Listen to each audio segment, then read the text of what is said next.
ಹಿತವಾಗಿ ಮಾತಾಡಿ ಶಾಂತಿ ಸಿಗುತ್ತದೆ. ಅಹಂಕಾರ ಬಿಡಿ, ದೊಡ್ಡವರಾಗ್ತೀರಾ. ಭಕ್ತಿ ಇರಲಿ, ಮುಕ್ತಿ ಸಿಗುತ್ತದೆ. ವಿಚಾರ ಮಾಡಿ, ಜ್ಞಾನ ಸಿಗುತ್ತದೆ. ಸೇವೆ ಮಾಡಿ, ಶಕ್ತಿ ದೊರೆಯುತ್ತದೆ. ಸಹನೆಯಿಂದಿರಿ, ದೈವತ್ವ ದೊರೆಯುತ್ತದೆ. ಸಂತೋಷದಿಂದಿರಿ, ಸುಖ ದೊರೆಯುತ್ತದೆ. ಎಲ್ಲರ ಬದುಕಿಗೆ ಆಧಾರವಾಗಿರುವ ಪ್ರಮುಖ ಅಂಶ ವಿಶ್ವಾಸ. ಮನುಷ್ಯನಿಗೆ ಕಗ್ಗತ್ತಲಿಗಿಂತ ಅತಿ ಹೆಚ್ಚು ಕತ್ತಲಾಗಿರುವುದು ಅಜ್ಞಾನ. ಜಗತ್ತಿನ ಎಲ್ಲ ಕೆಟ್ಟ ಕಾರ್ಯಗಳ ಬೆಳವಣಿಗೆಗೆ ಮುಖ್ಯ ಕಾರಣ ಸಜ್ಜನರ ನಿಷ್ಕ್ರಿಯತೆ. ಜಗತ್ತಿನಲ್ಲಿ ಅತಿ ಒಳ್ಳೆಯ ಹಾಗೂ ಕೆಟ್ಟ ಅಂಗ ನಾಲಿಗೆ. ವರಗಳಲ್ಲಿ ಅತಿ ದೊಡ್ಡ ವರ ಆರೋಗ್ಯ.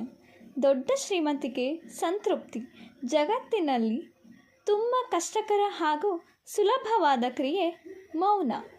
ಒಂದೊಳ್ಳೆ ವಿಚಾರ. ಪೊರಕೆಯ ಕಡ್ಡಿಗಳು ದಾರದಿಂದ ಕಟ್ಟಿದ್ದರೆ ಕಸವನ್ನು ಗುಡಿಸಬಹುದು.